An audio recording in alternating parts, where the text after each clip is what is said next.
Well, the strategy of privatizations, which from what I've seen is also on the top of the agenda here in Slovenia, people must understand that it's not a national strategy. Because they are using as an excuse the crisis in order to transfer public services, common goods, even basic things from the public sphere, common interest, to the private sphere. And this is useful because people have to understand that it is not an anomaly because of the problems of the Slovenian economy. As it isn't an anomaly of the Greek economy. It is the neoliberal plan for the European Union. The negative results of the privatizations around Europe. There are very big, very important examples. The railways in Great Britain, in England. After the privatization of the railways, tickets became more expensive. The network is not maintained, is not serviced as it used to be. So accidents have increased. And at the same time, there are many complaints by the citizens that use the railway system. It is one of the biggest failures in European privatizations. Or in other Western European countries. For example, in Germany, from 2007 to 2011, there have been many initiatives in the local level by the local administration to take back privatized services. Like water, electricity, water supply, electricity networks, things like that. Also in Vienna, the same happened, with the water, I think. But even though this policy failed completely, and it led to private monopolies, it happened with the airlines in Greece. In the past we had Olympic Airlines, which was state company, and we also had Aegean Airlines, which was private. So just 1 year before the crisis, they finished the privatization of Olympic Airlines. And what did they say to the people? That Olympic Airlines will be privatized, so it will become more competitive, the tickets will be cheaper, and it will have better service for the people. What's the situation today? The European Union accepted the unification of the two companies, so now we have a monopoly in the airlines and it is private. Not to compete anymore. The Competitiveness Commissioner of the European Union rejected the unification 2 times, but the 3rd time he said yes. Mr. Michel Barnier from Luxembourg. So now we have a private monopoly in the airlines, and the result is that the prices of the tickets have exploded, especially for internal flights, because in international flights there is competition, you can find cheaper tickets. We have low-cost airlines like Ryanair, EasyJet, things like that. But in internal flights, the prices have gone up, and the flights are less than the past. So there are, for example, it's also a matter of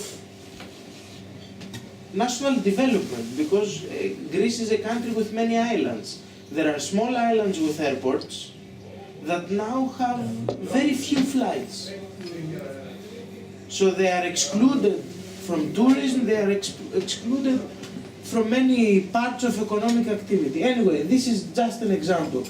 In Greece now they are trying to privatize electricity factories, not the network, the factories. So this raises many questions. First of all, the cost of electricity. Second, the access of the families to electricity networks, because we have thousands of families who have become poor because of the austerity program. And now they are unable to pay for electricity. Under public control, things are a bit more flexible. So if you don't pay for 1 month, you can delay the payment a bit, you can ask for a rearrangement of the payment, you can continue to have electricity. Under private control, you can imagine what will happen if you don't pay for 1 or 2 weeks. You will be disconnected. And although we had a huge scandal with private electricity networks last year, there were 2 private companies, not in the production, because factories for the moment are public, but in the networks of electricity. And the owners of these 2 companies stole 500 million euro and escaped from the country. And they left thousands of citizens without electricity in one night. And nevertheless, now they are going to privatize even the factories. And at the same time, the other thing which you cannot say if it is comic or dramatic, they are now privatizing the beaches, the coastline of Greece. Is it possible?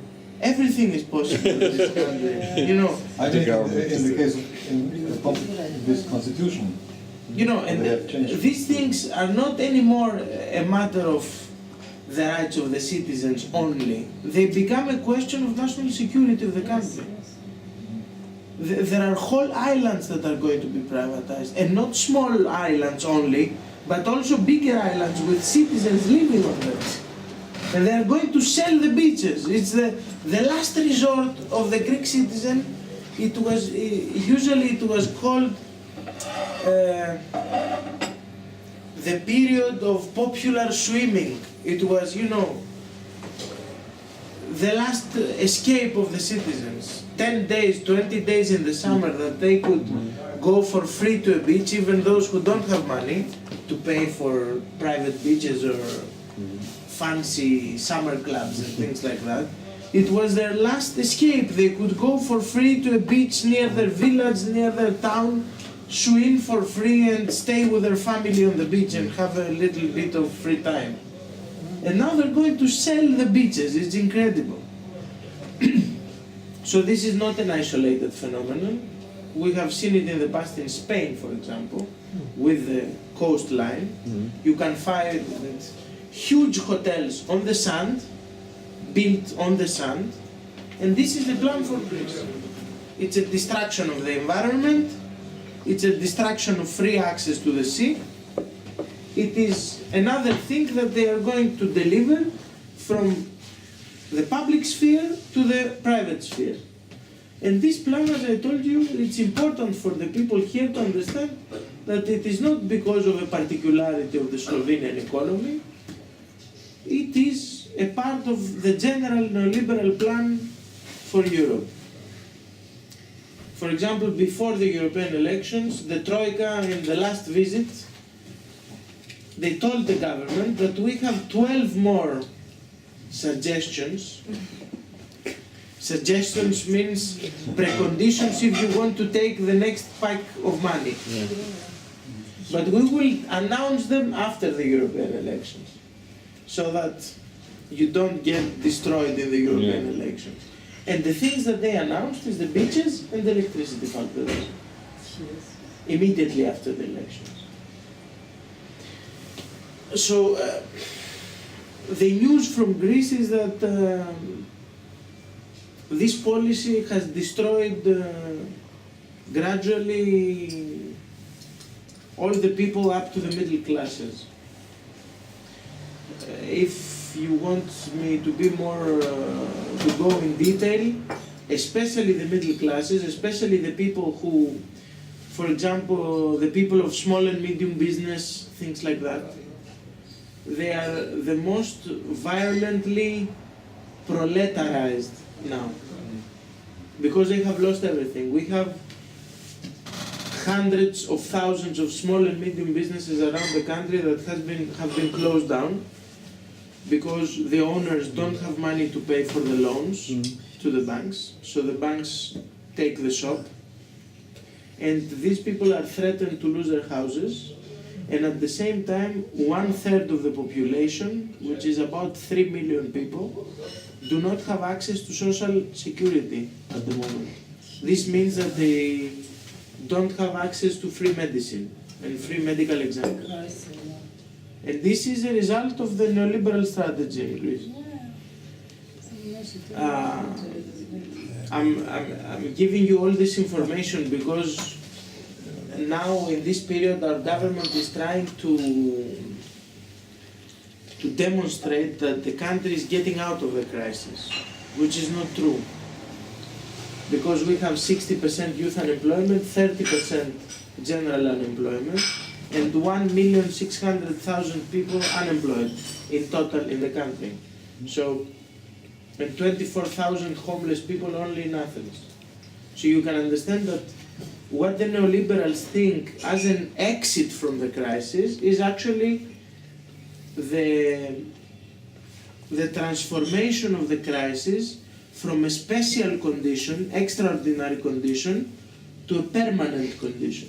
It's the new model, the even more barbaric model that they are trying to present as the new permanent model. That the minimum wage used to be 751 euro. Today it's 570, and for younger generations it's 540. When we had movements against precarity in employment, we used to call it the generation of 700 euro. Optimists. Today the people that are being paid with the minimum wage, 570, consider themselves lucky. They say, I'm lucky because there are others who get 300 and 400 euro. So, this is the picture right now. On the other hand, we have a political development which is historical for this. The victory of Siriza in the European elections. Because it is the first time in the political history of the country that a party of the left wins an election. And also it is the third time in Europe. It happened twice with the Italian Communist Party in the 70s.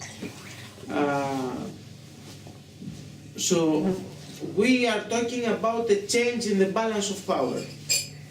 Because we say that the victory of Siriza means that the people do not accept more austerity measures, do not accept the privatizations, and they want our government to leave. This is the arguments we are using in the public debate. In the next months will be very important for us because we are trying to escalate, to reinforce the pressure in order to kick the government out. We are using the resistance against the privatization of electricity inside the parliament and outside the parliament. Today we gathered 134 signatures of members of the parliament in order to push the government to have a special discussion in the parliament about electricity. We needed 120 and we gathered 134 signatures.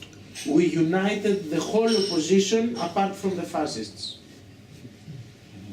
Everybody signed the proposal for a special discussion in the parliament. For us, this is a very important step because in the next months, this is our tactic. We will try to unite all the opposition forces because in February, we have the election of the President of the Republic. The President of the Republic in Greece is elected by the Parliament. And in order to be elected, they need 180 out of 300 in the Parliament. So this means that in order to block the election of the President of the Republic, we need 121, so that they get 179. And this is, that's why we are trying now to start uniting the opposition. Because according to the rule, if they fail to elect a President of the Republic, the government has to quit and go to elections. That's a good point. So at the same time, we are present in all the social struggles, demonstrations, strikes, in every sector, And there are quite a few sectors that are fighting, despite the fact that many people are disappointed. Because we have organized, the trade unions, since the beginning of the crisis, they have organized more than 20 general strikes. And people see that despite the strikes, they are losing their salaries, they are losing their collective contracts. So many people are disappointed. But nevertheless, there are a number of sectors who are trying to develop a movement. We have a very special movement right now. It's the movement of the cleaners of the Ministry of Finance. It's about 600 cleaners that used to work in the Ministry of Finance, in the different services of the ministry, and they were all fired. So that they hire private companies and with subcontracts of cleaners. So they created a camp outside the door of the Ministry of Finance for months now. So it's one of the most symbolic struggles right now in Greece. They are fighting in the court, they are fighting in the streets, they are beaten by the police every day outside the Ministry of Finance, but they are there for months now. And this is one of the biggest symbolisms now of the resistance in Greece. And is it published all the time? Also, yes. Yeah. We had one of the cleaners in our list in the European elections, and actually we also elected one cleaner. She's not a cleaner of the Ministry of Finance, but she's another symbol. Her name is Konstantina Kuneva, she's Bulgarian, and she used to be a cleaner at the metro, subcontracted cleaner at the metro. And because she was a trade unionist, she was active for the rights of the cleaning staff. In December 2008, she was attacked with acid on her face and in her mouth. So she became a symbol of the workers' movement. And it's now 6 years that she lives in France for the surgeries, therapies and things like that. She's in a much better condition after 6 years, but you can imagine what happened in her life. So we proposed her to be a member of our European list, and not only she joined the list, but she was elected. She's in Brussels. She's one of our 6 members in the European Parliament, and for us this was a very special moment, because the people voted for her. She got 250,000 personal votes, and she was elected 4th out of 6 people we elected. But anyway, there's a number of social struggles going on, and at the same time, as I told you, in the parliament we are trying to unite the opposition, having in mind the election of the president in February. We want to stop them from even reaching February. We want to kick them out, if it's possible, earlier. But you can never be sure about what happens in the next months in Greece, because the situation is really complex. What they are trying to do in order to survive is that the system is trying to reorganize what we call the center-left. Because the Socialist Party is destroyed, PASOK, the former historical governing party, is destroyed. They made a small coalition with other Social Democrats in the European elections, and they got 7%. It's destroyed. The Democratic Left, which is a split of Siriza in 2010, was also destroyed in the European elections. They got 1.4. They didn't elect anyone. So now they invented a new party. It is a product of the TV. It is called The River. The River. And the leader of this party is a very well-known journalist. And they participated in the European elections, they got 6%, they elected two people in the European Parliament, and they are trying to pretend that we are not left, we are not right, we support common sense. We are a bit liberal, a bit social democrats, a bit progressive, but also a bit traditional. They had so now they are trying to reorganize the center in Greece. The system is trying to reorganize the center after the, let's say, the success of the river in the European elections, and they are trying to join forces from a part of the democratic left, a part from PASOK. They are trying to mix it in a way so that they create a second party to support the right wing, you know, as because for the moment PASOK is in government, the socialists are in government with the right wing, but PASOK alone is collapsing. So they are trying to reinvent the political center in order to have an ally for the next period. But at the same time we are trying to block this process. Because in the parliament there is a significant number of independent members of the parliament. Most of them come from PASOK and the democratic left. They are members of the parliament who left the parties and became independent because they don't want austerity measures anymore.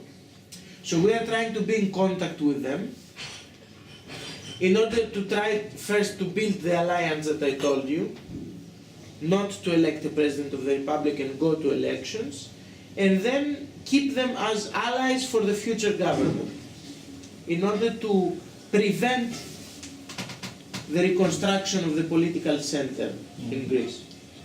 This is the political project we are now, this is the political tactic we have now. The good news is that in the European elections, it was not only the victory of Siriza, we had very good results in Spain with two parties, the United Left and Podemos, a new party of a broad left alliance coming from the social movements. And we had very good results in Ireland with Sinn Féin, which elected 4 members in the European Parliament, and now in the opinion polls they are first in Ireland. And in a number of other countries we had an increase. The European left is the force in the European Parliament with the biggest increase in the number of members in the European Parliament. We used to have 35 and now we have 52. So this means that in the new European Parliament we are trying to build the alternative against the right wing and the social democrats. And the good thing is that even inside the Greens, the European Greens, or even inside the European Socialists, there are a number of parliamentarians who disagree with the austerity strategy. So the strategy is now to build alliances with these people who react to the austerity program of Ms. Merkel and the other neoliberal governments. Of course, it's not only the left. The bad thing is that, well, we predicted that before the elections, is the increase of the extreme right wing and the populist right wing and the xenophobic parties, Europhobic parties in different countries like the National Front in France with Marine Le Pen, or the United Kingdom Independence Party with Farage, or even the Nazis of the Golden Dawn in Greece. But this is an outcome of the neoliberal strategy. If you asked a Greek citizen 5 years ago, what's your opinion about the European Union? He or she would answer that in the 80s and the 90s, some good things happened because we got some funds for the development of the country, to build our highways, to make some infrastructures, to reinforce agriculture, things like that. Today, if you ask an ordinary citizen of Greece, what's your opinion about the European Union? He or she will answer that we receive only bad news. Every time that Merkel comes to Athens, or every time that the Troika comes to Athens, we have new austerity measures in agreement with the government. So Euroscepticism is becoming bigger and bigger, and this opened the door for Europhobic right-wing parties to develop. Because what they propose is easy for people of lower education, for poor people, for desperate people. If you give them a very easy answer that the enemy is not in our country, it's not the millionaires of Greece, the enemy is Merkel, or the enemy is Schäuble, or the Troika alone. This is the easy solution, the easy answer. Or Turks. Well, in the case of the crisis, not Turks, because they are outside of the European Union. But it's easy. Or the enemy is immigrants, because they are stealing our jobs. This is what the Golden Dawn says in Greece. So they give very easy answers to very desperate people. And that's why the European left, before the European elections, and in his campaign for the European Commission, Tsipras repeated that many times, that the neoliberal strategy for the European Union is destroying the European Union. And the only alternative, if we want to speak about a democratic unity of the peoples of Europe, is the alternative of the European left. Because this model cannot survive. It is very clear after 5 years of crisis that it cannot survive. It is becoming more and more authoritarian, anti-democratic, repressive, and it cannot inspire the peoples of Europe. Even progressive people cannot be inspired by this model. Even people who believe in the unity of the different countries and the different peoples and the different races. They cannot be inspired by the program of Miss Merkel and her allies. It's impossible to be inspired. If we have 60% youth unemployment, you cannot be inspired by the European model anymore. So you either change it, you either speak about the necessity for European solidarity, for common responsibility in economics, for a different sustainable model of economy and production, or you keep the same way and you see the fascists fly up to the roof in every election. This is the dilemma right now in a European level. So, more or less, some comments about what's happening in Greece and Europe. I hope that on Sunday you will have a positive result, because it will be positive for us as a party of the European left. In any case, next week we will be back in Slovenia after the elections. We will have another delegation of, this time of the party of the European left, in order to come here and discuss with the parties of Združena levica about their future in the party of the European left.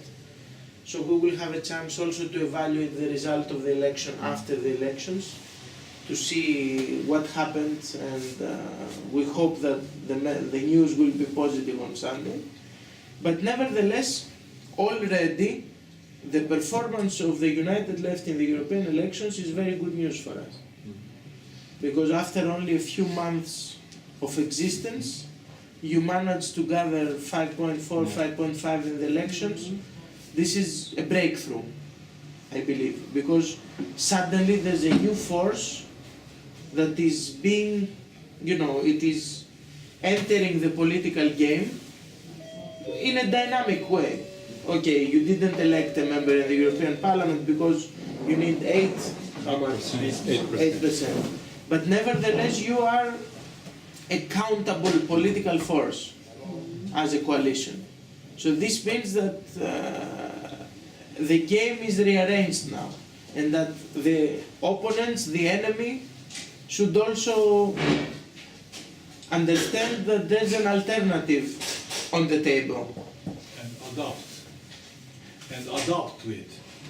What I want to say is, our existence is already changing the political landscape. Exactly. When we are talking about the left issues, the so-called left cannot repeat the neoliberal strategy, but Social Democrat, for instance, now is talking completely different story than a few months ago. Yeah? We had this debate this morning in Koper with some people that came to the discussion. I believe that the key question is how to build an autonomous political project. Not sectarian, but autonomous. Open project, but autonomous, not complementary. Not thinking as if we are the small brother of something bigger, but thinking as if we are creating something completely new. For example, you don't need to answer to the questions that the others put on your head. For example, why don't you join the list of the Social Democrats, as Solidarność did? I believe that the right answer is not yes or no. The right answer is, why aren't you against austerity towards the Social Democrats? Why do you support the neoliberal strategy? The presence of the United Left, as you said, brings the opponent parties in the position of having to answer to these questions. Because in the past there was nobody to say, almost nobody. The left was very, very small from what I know. There was nobody to put on the table the question, why do you support austerity? Do you want more unemployment? Do you want more privatizations? Do you think that this model is successful in Europe? Now you are in a position of starting to put the questions on the table. And then I believe that the problem is not your problem anymore. It's a problem of the others to answer. Especially we're talking about Social Democrats. Siriza in Greece went from 4% to 27% because the Social Democrats made the political decision to join the memorandum government and support the Troika. So the people that traditionally supported Social Democrats said, okay, enough is enough. We have been voting for you for 30 years, and now you betrayed us. And then Siriza came before the elections of 2012 and said, we are a small force, but we believe that through the unity of the left and progressive forces, we must fight for power. Now, today, that the only solution is to fight for power, because otherwise we will not have another possibility to get rid of the Troika. So the electoral base of the Social Democrats, ordinary people, with whom we have demonstrated together in general strikes, in different social movements, came to Siriza. So I believe that already the result of the European election gives you a very useful, brings you in a very good position, because you have now the power to start putting in public the questions, in debates, in the media, when you talk to ordinary people for the campaign, and things like that. And this is the mentality also of the European left, and next week, after the elections, we will have the chance to have a very detailed and more relaxed discussion, because you will be liberated from the election process. I have two complicated questions. The first one is what you will actually do if it happens that you take over the government. Yeah? And the second is related to this. How you already solving the diversity which you have within the Siriza, and what will happen when you will have a coalition of different parties and then group it as a governmental, as a position. Yeah? Well, the diversity in Siriza, let's start from that. Siriza had its first Congress last July. It's 1 year since. It was a Congress of unification. So Siriza changed, transformed from a coalition of different parties into a unified multi-tendency party. This means that we have a common central committee, a common political secretariat, common basis organization of the party, common structures in every level. This means that gradually we are trying to overcome the problems that we had in the past. Now the different tendencies express themselves, but as tendencies, not as parties. So you have a, let's say, contamination of ideas, mixing of ideas. We're breaking the ice, because with your old political identity, you can sit behind your old identity and say, I come from the Trotskyist #1, I come from the Maoists #2, so I cannot debate on that question because my opinion is this, because of my identity. No. We are trying to break this thing with the unification of the party. About what to do if we win. In our program, the first priority is to try to stop the humanitarian crisis. Because as I told you, when you have people who don't have access to medicine, hospitals, vaccination, electricity or water, you have to start from the basics.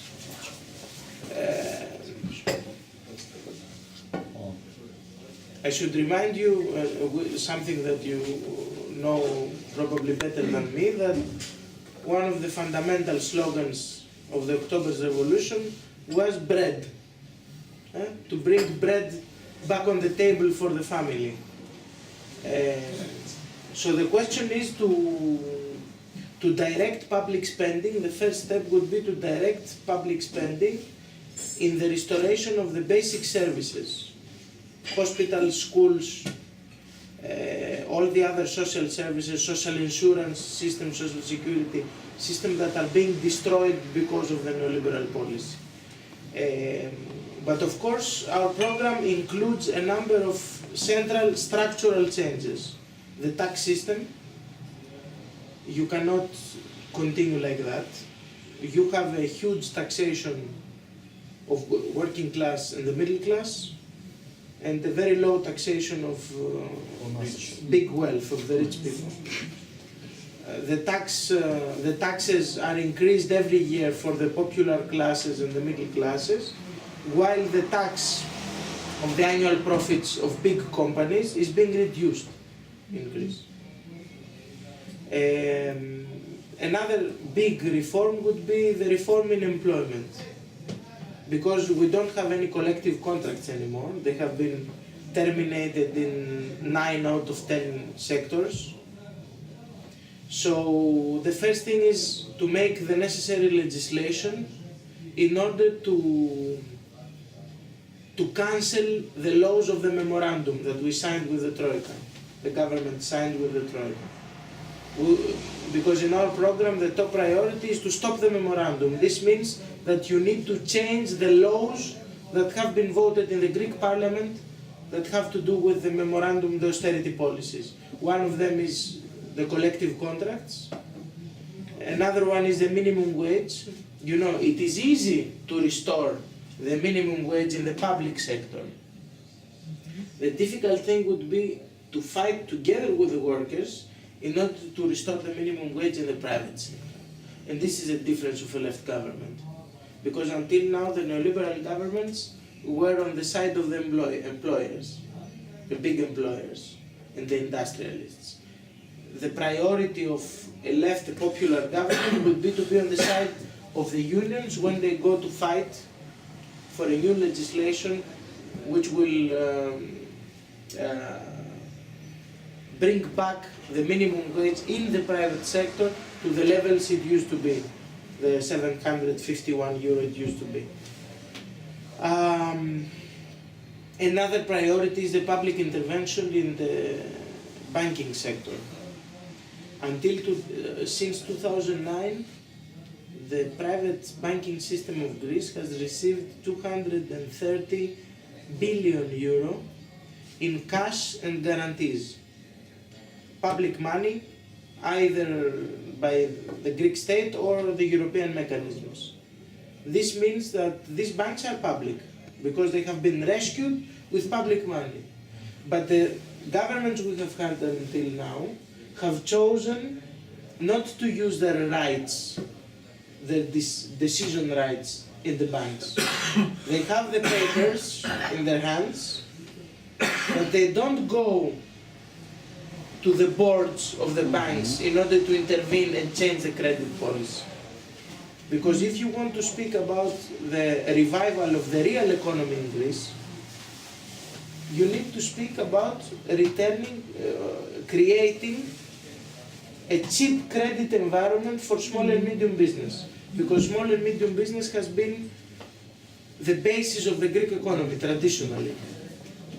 And what they have been trying to do is to kill small and medium business in order to deliver all the commercial sectors to multinationals, monopolies and things like that.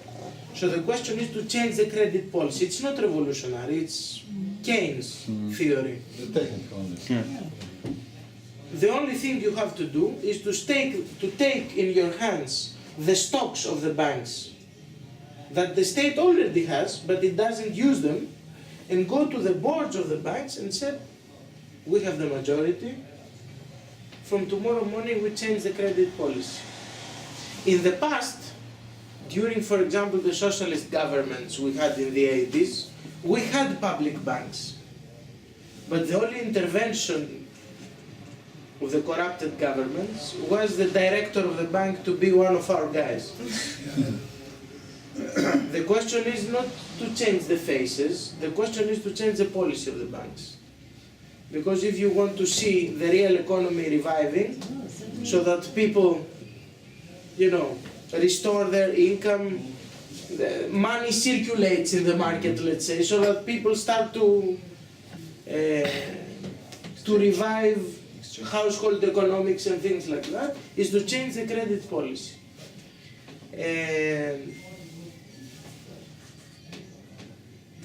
These are some of the top priorities of our program, which of course is not only a program of immediate measures, it is trying to combine them with a more strategic vision. For example, we are working on a program of reconstruction of the production in Greece, because the current model is unsustainable. There are a lot of sectors that Greece can develop, sustainable development sectors, like ecological tourism, renewable energy sources, things like that, that you need small investments, not big public investments, small investments, in order to reinforce with specific programs these sectors. And you should imagine that in the last 4 years we have had 300,000 Greek scientists, young people, who are immigrants in order to find any kind of job. So the question is how to give motivation to these people who usually have masters, PhDs, and they work abroad, to return back to the country with specific programs that they can take advantage in order to develop new technologies, sustainable energy production. We have a lot of things that can be developed and are not being developed at the moment. Without this concept of the neoliberals of easy and fast profit, the question is to try to change the culture in the economy and the production, to try to convince the people that our country was destroyed because of this model. So let's start again. Another sector which we have been working intensively to find a model and to prepare the legislation is solidarity economy and self-management. We have had, for the moment, 2 examples of factories that closed because their owners took the money and escaped abroad. The workers didn't receive their payments, but they occupied the factories. So one of them, the first that started, which was the industrial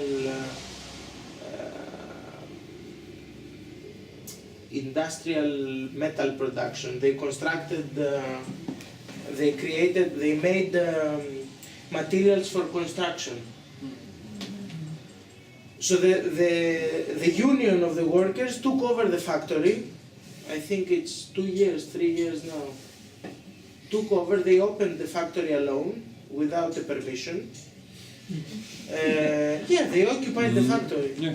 They changed the production line from construction materials to cleaning material for the house, ecologic cleaning materials, for the clothes, for cleaning the windows, for washing the dishes, things like that, ecologic material. And now it's the first year that they started exporting to Germany.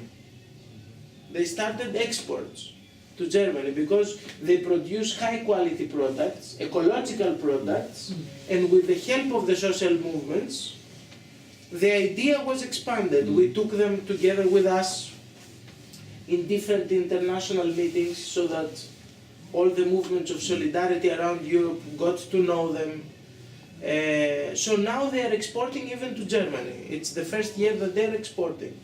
So the question is, and Tsipras has said that many times in his speeches, especially when he visits former industrial areas which now have huge unemployment. The question is that you make the suitable legislation so that when a factory closes, the state is not an enemy of the workers, but finds one or the other way to support the workers to take the factory in their own hands. Especially in cases where the boss takes the money and leaves the country. Because it's typical in Greece. One morning, suddenly the boss announces that we are bankrupt, but in reality what happens is that he shuts down the factory and leaves the country. You are bankrupt, not I. It's mostly. And they leave all the workers unpaid. And of course, these are is not only national policy. We are not lunatics, we are not crazy. We know that these are all parts of European policies.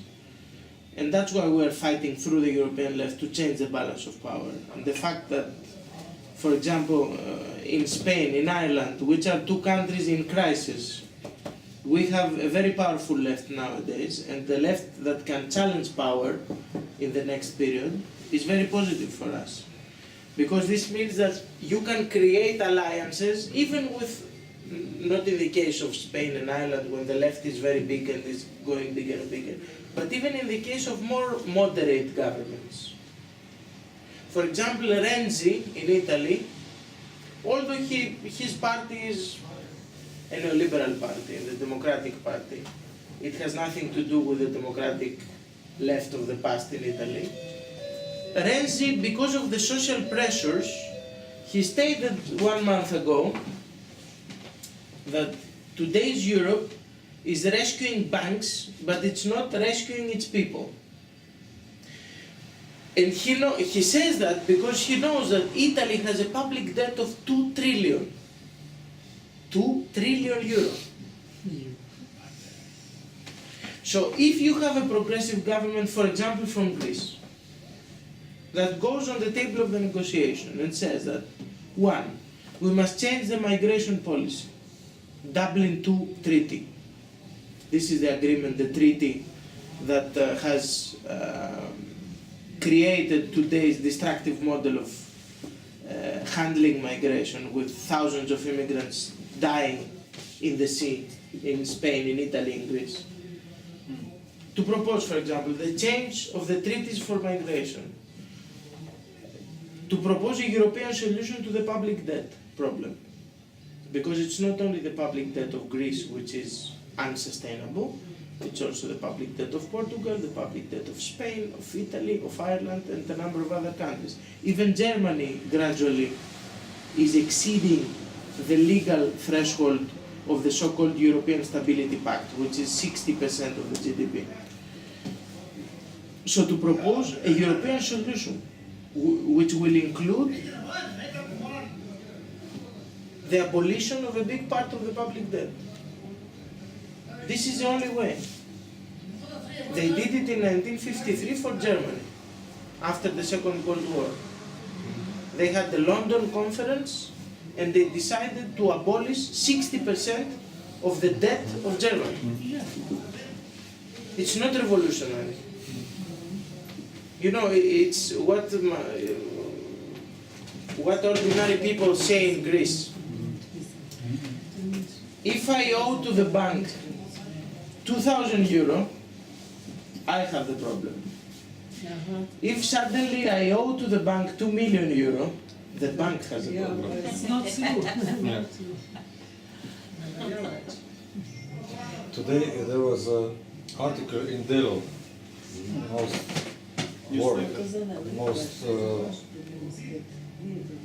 in our direction oriented public press interview with Tomorrow there will be an interview. Article from Kenneth Rogov. There is the only solution is to forget the debts from countries in Europe. So we know that for decades, But this has happened in many cases around the world historically. Yeah, but it's not now. You know, the people, the ordinary people don't know that this possibility exists. Yeah, but I mean, because now we are even trying to launch a campaign, where we launched it before, but now it's even in the program of the United Left, you know, to make the citizens debt audit and the commission, and to try to find if even we have illegitimate debt and so on. And even when you speak with the people, it's kind of, wow, you know, this morality. What you owe, you have to repay, you know, and this is the trigger that we have to change, in order that also people will support this idea that no, it's not like that. I mean, speaking about the morals, what about the morals of the owner, of the lender? I mean, if you give us a loan that you know that it's not possible that the state can possibly ever pay back, I mean, where is the moral then now in this case, you know? So, and it's good that you started this issue, because I wanted to ask you exactly about that, because I met some activists who are doing this citizens debt audit campaigns. first of all, we have a lot of experience on that question. Not only us, but also the Spanish comrades, the Portuguese comrades. And in this way we can help. If you decide to start a campaign of informing people, we can help in multiple ways. We have very experienced economists that have been working, and I suppose that in Slovenia there are 2 economists. There are also economists who have been working on the question of debt. You know, this moral, this ethic restrictions come from the fact that our governments, in the beginning of the crisis, they made this so-called ethical attack against the citizens. Yeah. In order to make them feel guilty. They told our people, That's you the trick. lived above your capacity. Yeah. And it's your debt, not ours. Yeah. But the easy answer is, did you get any euro from these loans in your pocket? Yeah. All the loans went to the private banks. And the private bank in return does not give you a low interest rate loan in order to save your business. It's you know what happened, what I described that happened with the private banks in Greece is a huge scandal. You had bankrupt private banks that in the next morning they bought state banks. With this money, which are state money. It's crazy, completely crazy. We had And the people feel guilty. one of the, you know, in the past in Greece we used to have banks of special cause, like the agricultural bank.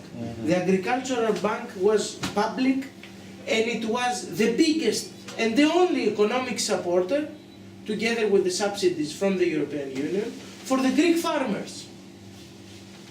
And in one night, one of the biggest private banks, when it was rescued with public money, it's called the Piraeus Bank, when it took the money from the European mechanism and the Greek state, the next morning they bought the good part of the agricultural bank for a piece of bread.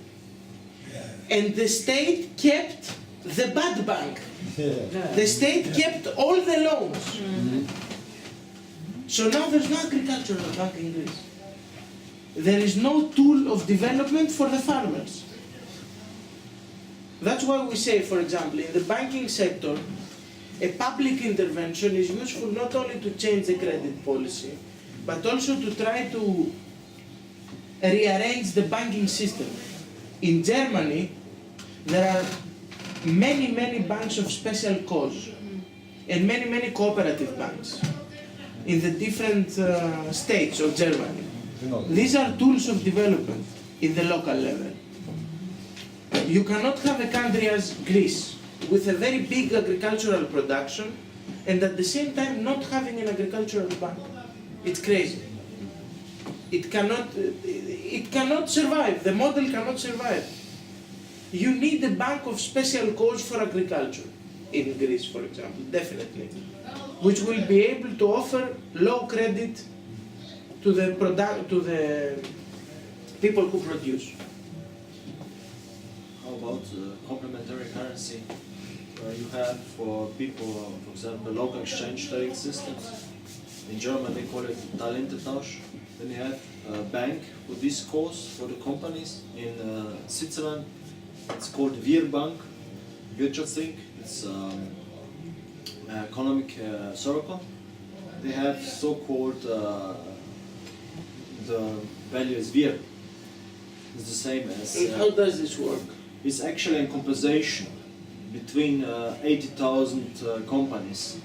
Normally it's million, small and middle. So actually they have also this system of such a say in English. Fair. They organize meetings in different places so people come together and exchange. To trade. You can look online. It's WER.ch. Okay.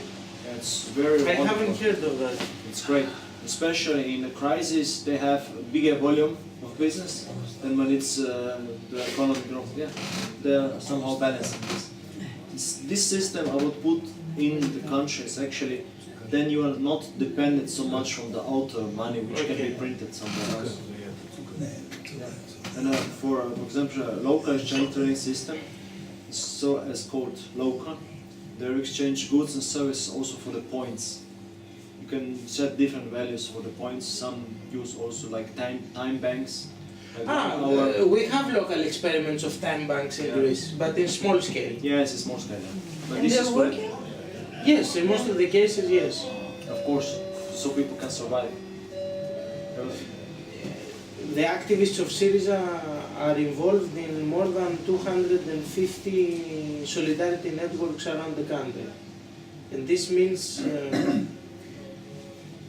structures in the local level or in poor neighborhoods in the big cities that are trying to promote the idea that we can overcome the crisis collectively, not isolated. And this means that they organize exchange of clothes, shoes, Food. collective cooking Yeah. in the neighborhoods, free cultural activities because people need to, to feel a bit positive. It's not only they have to eat, but also they have to find someone to talk to.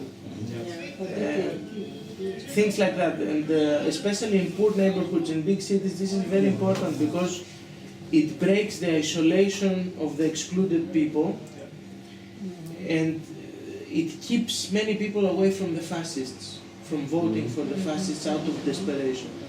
So we are experienced in that. We have an umbrella organization which is called solidarityforall.gr. It's the umbrella organization that coordinates all the local initiatives. And the good thing is that we have committees of support in many different European countries. We have a Solidarity to Greece campaign in the United Kingdom, in England. We have Solidarity to the Greek people committee in Sweden, in Switzerland, in France. And this is not These only... people are not the Greeks, No. the domestic ones. It started from our comrades in different countries and it's developing. For example, and we're not talking only about food and clothes, we're talking about free medicine, free basic medical exams. We call it social pharmacies and social healthcare centers. And they are for free, they're based on volunteer doctors, and they are for free in a number of cities, especially bigger cities, where the problems are bigger. And we are trying to expand these initiatives in different levels, because it's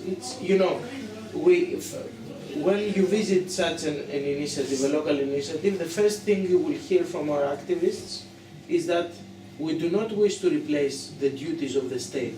That's good. Because healthcare or education, because we are also helping students with their studying and things like that, are duties of the state. What we are doing is to try in a collective way to overcome the problem for now, but at the same time, our duty is to fight against the government to change the policy they have now. This is the first thing you listen there, because we do not want to create a network of charity or philanthropy. We're not the church. We have a different theory for life and the way that the society is organized. We're not the Orthodox Church that gives food away to poor people. They do. And it is useful because you have people, you have so many thousands of homeless people, somebody needs to feed them. And if it's not the state, even if it's the church, it's not a problem. Come on. But we have a different theory of developing the solidarity networks. And it's going very, very well for the moment. I hope they will not be necessary in the future. They will not, there will be no necessity to exist. Yeah. So as I could understand, maybe my question was, which way you use to come closer to the people? So mostly is the example to do it. How you have overcome the passivity of the people, or were they enough angry, or they were already enough calm, or it was necessary to get them moved, or it was not necessary at all? The main necessity is to build strong local branches everywhere. So that you have your people 1 or 2 times per week to go out in the flea market, in the neighborhoods, in order to talk to the people, to talk to the butcher and the grocery store owner and the old people who are drinking their coffee in the cafe of the neighborhood and things like that. This is traditional tactics again. Talk them about the possibility. To speak them about possibilities and to speak to them about the necessity to do something. Continue the fight in order to kick out the government. And at the same time, what I told you is the development of these solidarity networks. So we do traditional party work in the street with a leaflet to talk to the people, but also the part of solidarity. So that people understand that you are not only theoretical, that you are doing something. That you are a part of them.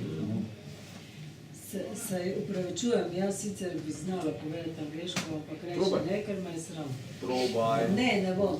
Pa prosim te lepo, jaz mislim, da je zdaj pri nas ta čas nastopu, da mi tudi s primeri pokažemo to, kar govorimo, da se to da. Mi bi morali slej ko prej realizirati te stvari, za katere govorimo, da so in so že drugje, in se potem z njimi povezati in pokazati, da smo mi del tega in da smo mi tisti, ki smo bili inicijatori ali pa vse podpiramo.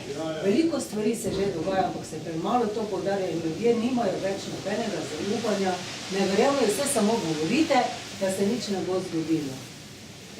Zdaj je čas takoj, jutri ali pa v nedelje, da se začnejo te iniciative. Jaz že ne vem, ni druge. Od same teorije ljudje ne bodo nič zaupali, mislim, ne bodo verjeli, ne bo se spremenilo kaj dosti. Well, she was basically agreeing with you and telling that even now in Slovenia is the moment perhaps for Združena levica to do also this field work and to show that we are not only about words, that we are also people of action. And here I want to add something which for me is also very important, because you know the coalition consists also from the 4th group, which is basically civil movements, activists from the field and so on. This is where I come from as the candidate. Oh, for him we're always the troublemakers, because you know we are doing this looking under the fingers if everything is working correctly. So yeah, and we will go on doing this, yeah.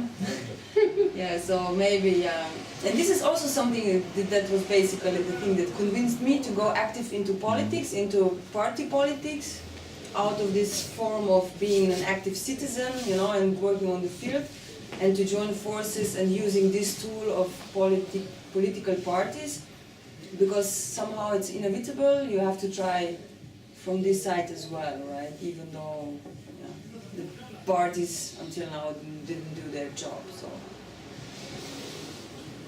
Look, I have been mentored 2 years ago to Let's Exchange, so local exchange group for Zasavi. So it started in Zagorje Psavi. This year they developed in other places also like Hrastnik, Izlake and Trbovlje. So about 100 people come together once a month and they exchange goods and services.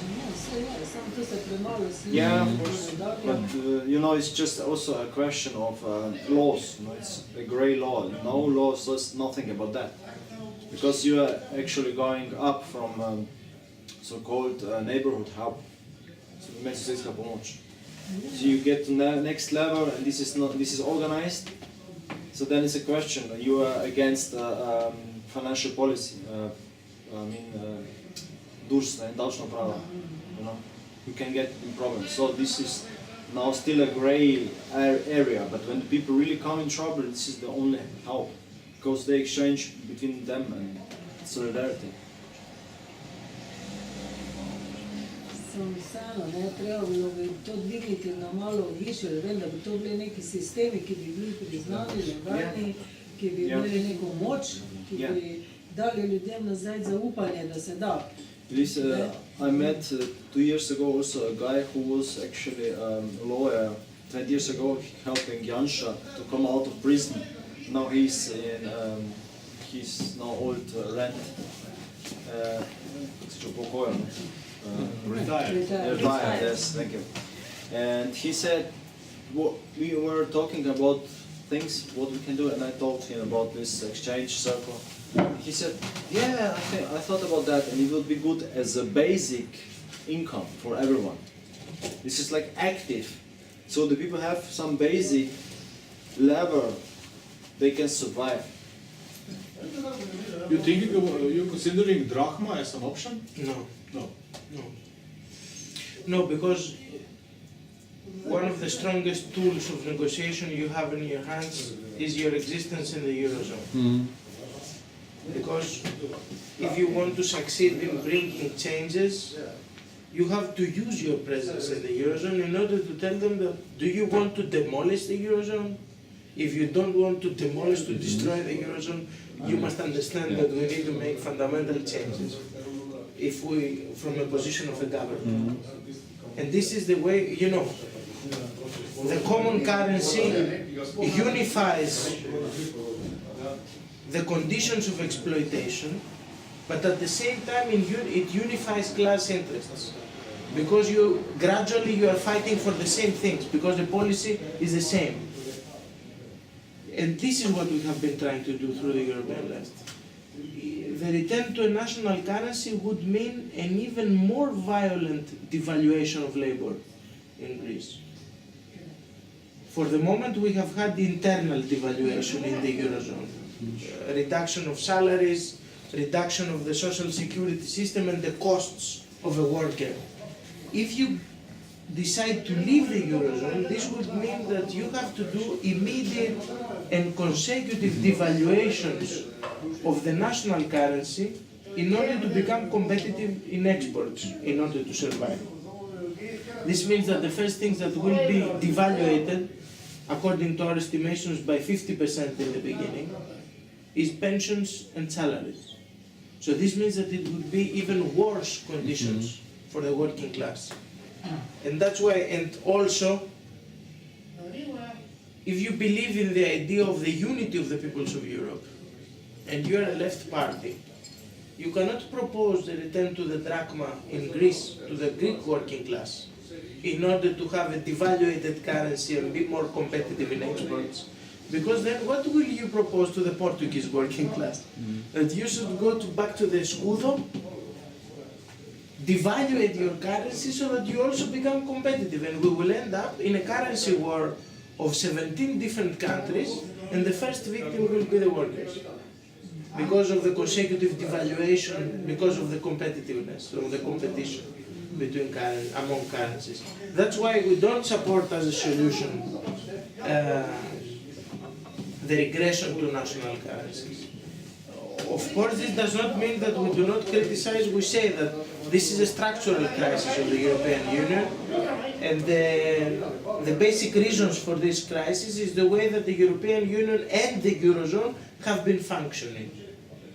So the question is not to change the currency, it's to change the balance of power and the policies behind the currency.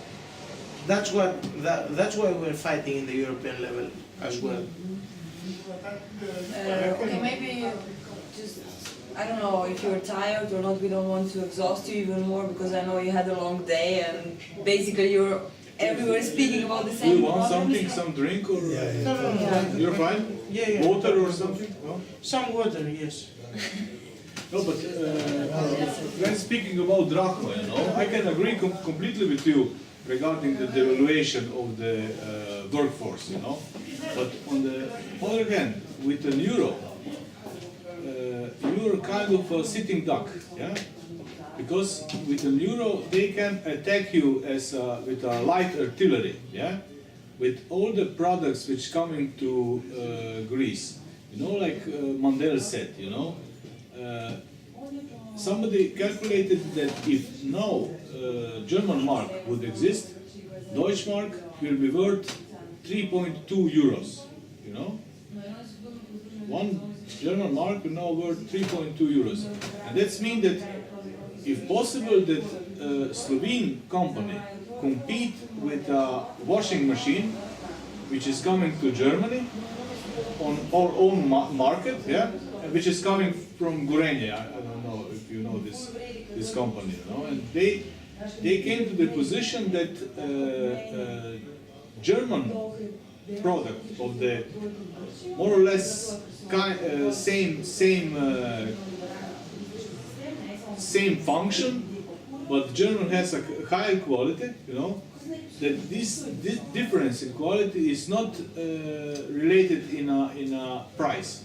Do you understand what I'm trying to? I am trying. Yeah, what I'm trying to say, that we cannot compete with German products, actually, you know. You know, I'll try to answer you.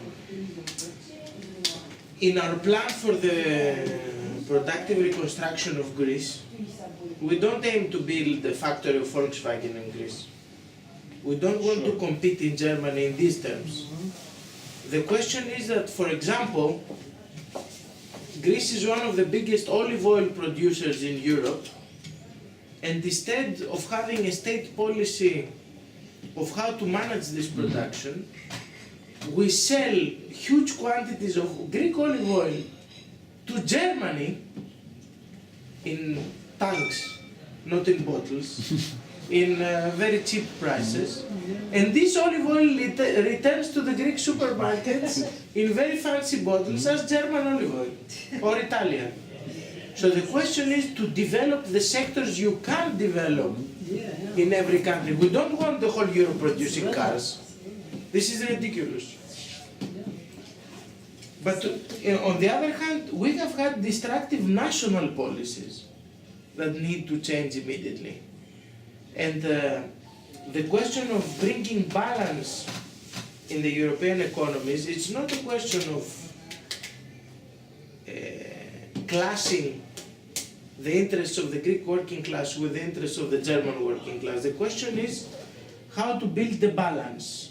And the balance, if Germany wants to be a big exporter of cars, they need to understand, not the workers of course, the governments, they need to understand that they should contribute more to the European budgets.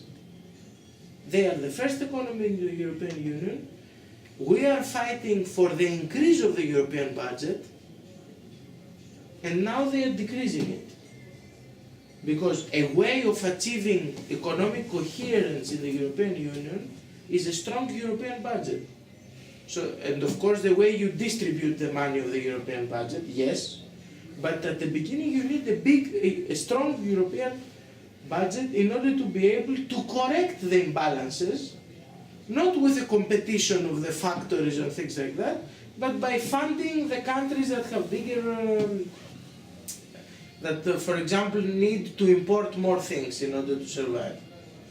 And in contrary, what they're doing is not to increase the European budget, but to decrease it.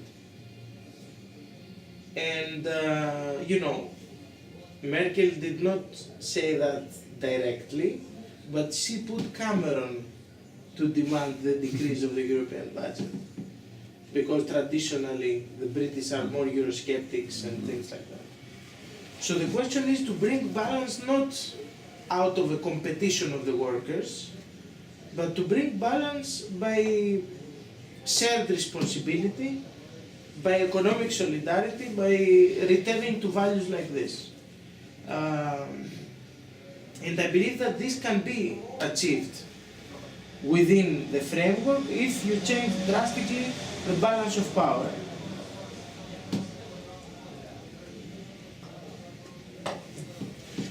I have just a small question. Do you support the idea to transform the European Central Bank? Of course. To start to give loans on... direct loans to the states that have problems.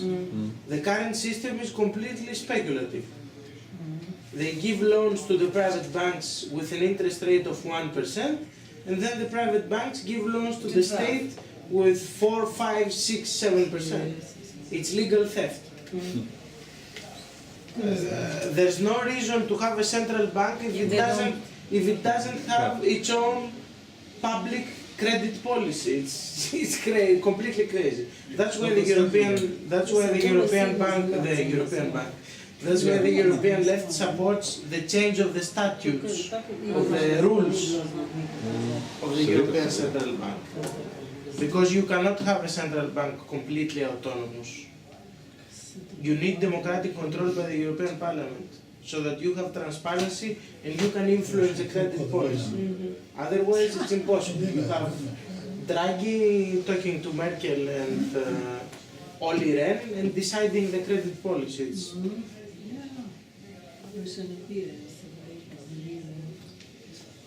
Okay, maybe some last questions, so we don't exhaust Yiannis too much, maybe, and we can be a bit more informal, even though this is already an informal meeting, more or less. So.